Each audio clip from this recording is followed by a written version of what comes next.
الحمد لله والصلاة والسلام على رسول الله اما بعد. د مانزه لفظي ترجمه مونږه کوله. نو د ثنا نه والا تر د رکوع پورې مونږ د الفاظو ترجمه کړې و.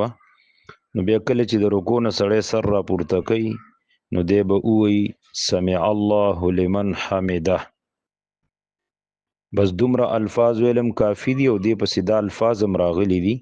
اللهم ربنا لك الحمد ملء السماوات وملء الأرض وملء ما شئت من شيء بعده.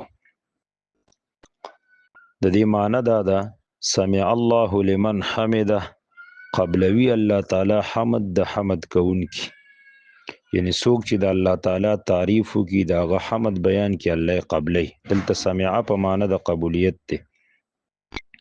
اللهم ربنا لك الحمد، اے الله چې ته زمونږ رب تعالی رحمدونه دي ملء السماوات و ملء الارض، په مقدار د ډکو اسمانونو په مقدار د ډکو ځمکو، و ملء ما شئت من شيء بعد، او د هر سیس چې د دین وروستو ته غواړي.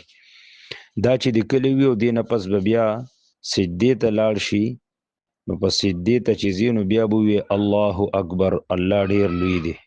بیا به په سجده کې کم سے کم درې ځل دا تسبیحات وي، سبحان ربی الاعلى، پاکی د رب زما لرا، اعلى چې ډیر اوچت دی.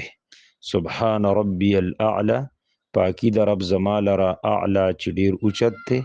سبحان ربی الاعلى، پاکی د رب زما لرا چې ډیر اوچت دی. بیا به وی الله اکبر، الله ډیر لوی دی.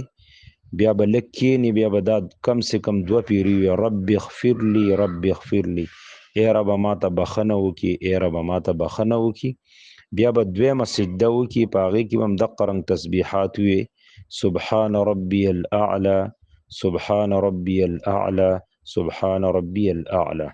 د هغې نه پس به بیا دویم رکعت ته پاس یا به هم په دغه طریقه وکړي. بیا چې کله قاعده کې کښېنو نو بیا به تشهد وي. نو تشهد کې دا کلمات دي: التحیات لله والصلوات والطیبات، السلام علیک ایها النبی ورحمة الله وبرکاته، السلام علینا وعلى عباد الله الصالحین، اشهد ان لا اله الا الله واشهد ان محمدا عبده ورسوله.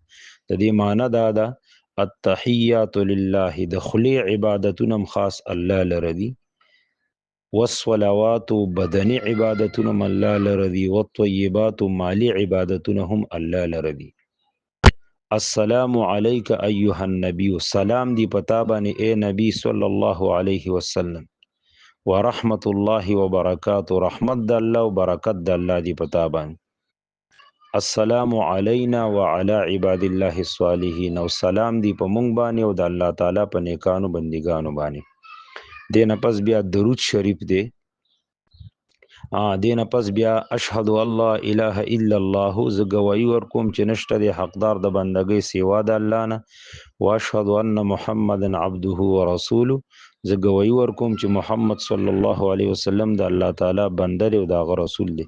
بیا به درود شریف وي، د هغې الفاظ دا دي: اللهم صل علی محمد وعلى آل محمد كما صليت على إبراهيم وعلى آل إبراهيم إنك حميد مجيد، اللهم بارك على محمد وعلى آل محمد كما باركت على إبراهيم وعلى آل إبراهيم إنك حميد مجيد. دې معنی دا ده اللهم صل على محمد، اے الله درود وایا په محمد صلی الله علیه وسلم باندې، کما صلیت علی ابراهیم وعلى آل ابراهیم، لکه څنګه چې تا درود ویلو په ابراهیم علیه السلام او په آل د ابراهیم علیه السلام، انک حمید، یقینا تستایل شوی ذاتی، مجید او لوی شان والا یا بزرګی والا. اللهم بارک علی محمد، یا الله برکتونه راولېږي په محمد صلی الله علیه وسلم، کما بارکت علی ابراهیم وعلى آل ابراهیم انک حمید مجید، لکه څنګه چې تا برکت کړو په ابراهیم علیه السلام په آل د ابراهیم علیه السلام، یقینا تستایل شوی لوی شان والا ذات. دینه پس بیا دعا ده.